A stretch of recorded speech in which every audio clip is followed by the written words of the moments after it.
Fatos e versões. O que vai impactar na sua vida agora no Café com Política. No Café com Política de hoje, a nossa entrevistada é a superintendente do IPHAN, o Instituto do Patrimônio Histórico Nacional de Minas Gerais, Débora do Nascimento França. Bom dia, Débora, é um prazer falar com você aqui na Rádio Super. Bom dia, Thalita, Rodrigo, ouvintes da Rede Super e do Jornal Um Tempo. É um prazer estar pela primeira vez aqui no Café com Política. Bom dia. Débora, a senhora assumiu o IPHAN em maio, já no meio da pandemia. Principal dificuldade neste momento? Bom, na verdade, Thalita, o IPHAN estava com uma gestão interina desde setembro do ano passado. Eu chego em maio, em um momento super atípico, né? A pandemia já estava aí, os colegas em casa, e essa ausência de contato corpo a corpo, que é tão importante e tão prazerosa para nós mineiros, não pôde acontecer. É uma situação bem complicada, sim, apesar de ter sido super bem recebida pela equipe. Equipe essa que vale a pena a gente lembrar, altamente qualificada e competente. É um prazer estar trabalhando com esses novos colegas. Quando a gente fala... Pois não, pode concluir seu raciocínio. Parecia que você tinha concluído a sua fala. Fique à vontade, Débora. Obrigada, Rodrigo. Um outro desafio, gente, é esse incremento da visão sobre o patrimônio cultural, né? Agora estamos dentro do Ministério do Turismo. Precisamos trabalhar o patrimônio agregando a ele um viés turístico. O patrimônio cultural, obviamente, retratando a história, a identidade, mas também pode e deve ser tratado e bem tratado como um produto turístico. Precisamos ampliar essa visão de patrimônio. Pesquisas recentes nos mostram que após o fim da pandemia vai acontecer uma opção pelo turismo mais próximo. Nesse sentido, saímos na frente, pois temos um rico patrimônio que pode ser visitado por nós mineiros e pelos nossos vizinhos. Pois é até nesse sentido mesmo que eu queria fazer a pergunta, agora sem interrompê-la efetivamente, Débora. Minas tem um patrimônio histórico riquíssimo. Quando a gente fala em patrimônio histórico, acho que no Brasil inteiro, Minas talvez seja a maior referência, sem desmerecer, obviamente, os outros estados da federação. E nesse período pós-pandemia, como você destacou também, a gente tem essa tendência de que o turismo seja mais regionalizado. Como fazer com que o mineiro, por exemplo, visite mais Minas Gerais e como fazer com que as pessoas que moram nos outros estados também possam vir para Minas Gerais e possam conhecer as maravilhas que nós temos aqui? Rodrigo, você está certíssimo, é isso mesmo. Minas detém mais de 60% do patrimônio cultural. Eu acho que é isso, a gente precisa trabalhar na promoção, na divulgação. Estamos com um leque de obras enorme em Minas. Só no nosso estado, de 56 milhões de obras. E um benefício, assim, o IPHAN estava dentro do extinto Ministério da Cultura, e agora passamos para o Ministério do Turismo, que é um ponto a favor, né? O nosso ministro mineiro, Marcelo Álvaro Antônio, não tem medido os esforços e empenho para nos ajudar nessa questão dessa divulgação e dessa promoção do turismo. Hoje a gente sabe da importância da divulgação nas redes sociais, no marketing digital, então essa é uma das nossas estratégias para divulgar o nosso rico patrimônio. Débora, em 2020, Minas completa 300 anos. É claro, um marco para a história do estado e também para quem mora aqui, né? A gente sabe que esse momento de pandemia fez com que eventos e outras programações fossem canceladas.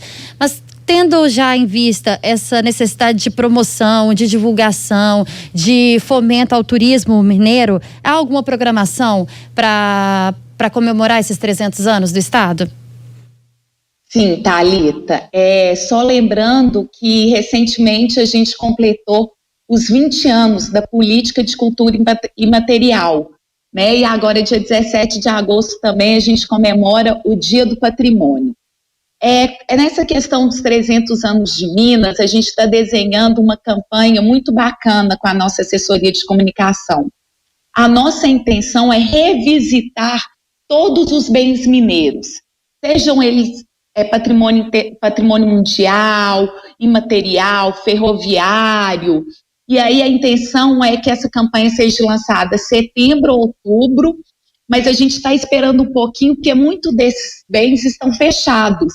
E a nossa intenção é trazer o morador, o visitante, o turismo e fazer uma associação desse visitante com esse bem tombado. A gente acredita que, pelo momento, vai ter que ser uma questão mais digital, que é o que é possível no momento, né? Ô Débora, o que a gente pode dizer da gastronomia mineira, que é reconhecidamente... Não vou puxar a sardinha para o nosso lado aqui não, porque acho que todo mundo pensa dessa maneira, né? A nossa gastronomia é maravilhosa, é espetacular. O que fazer dela, o que fazer com ela para que ela possa ajudar a atrair as pessoas? Porque digamos que a gastronomia aliada com o patrimônio histórico e com essas riquezas que a gente tem de patrimônio, isso tudo é um combo muito interessante para atrair turista, né? Como vender, digamos assim, essa riqueza que nós temos da cozinha tropeira, da cozinha de fazenda, enfim, de tantas origens, de tantas misturas e ascendências que tem a nossa gastronomia? É isso aí, Rodrigo, é agregar. De novo, o patrimônio vindo para o Ministério do Turismo tem mais chance de fomentar isso tudo. Na nossa política imaterial mesmo, a gente tem aí a gastronomia presente, né, no modo de fazer o queijo do Cerro. Então, assim, a questão da gastronomia é mais um atrativo, um potencial para maximizar esse patrimônio e esses visitantes e esse turismo aí próximo a Minas. Débora, quando a gente fala também em relação às dificuldades no cenário de pandemia, a gente fala também da continuidade dos trabalhos que já eram feitos ou que foram iniciados ainda neste ano. Por exemplo, as obras. A senhora já citou isso, mas como é que está a continuidade dessas obras? Foram paralisadas? Vão ser finalizadas? Thalita, isso eu posso falar com grande alegria. A gente tem 2 obras paralisadas que são aqui em Belo Horizonte, mas que internamente a gente está trabalhando para a retomada dessa obra.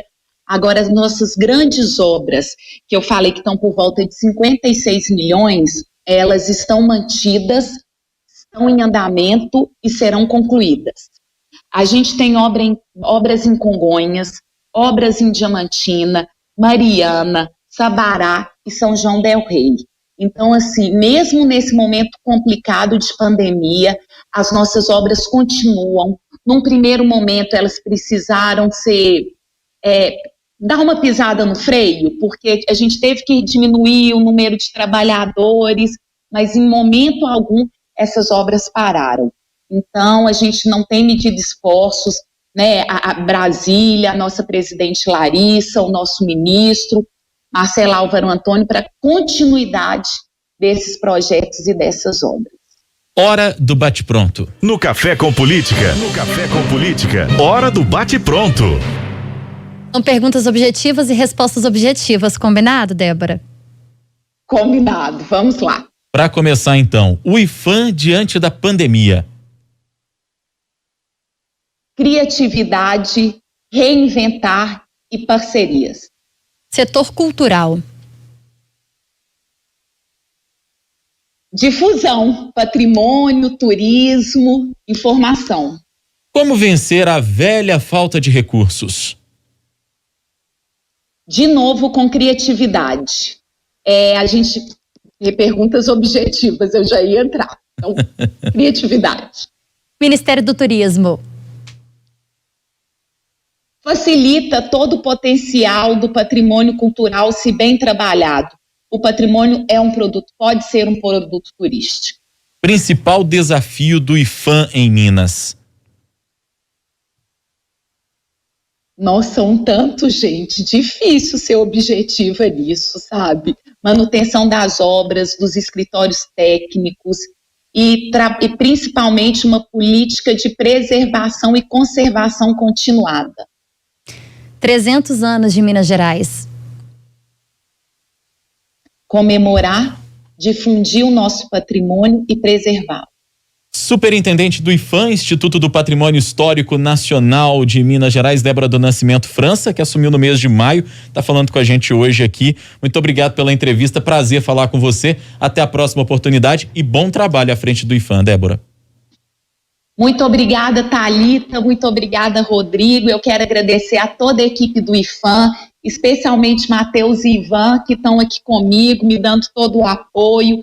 Quero agradecer também o amigo Aguinaldo, que está na Embratur, um verdadeiro parceiro. Quero voltar no Café com Notícia para falar dos nossos projetos junto à Embratur e agradecer a toda a equipe da Rede Super, do Jornal Tempo e aos nossos ouvintes. Obrigada, Débora, pela participação.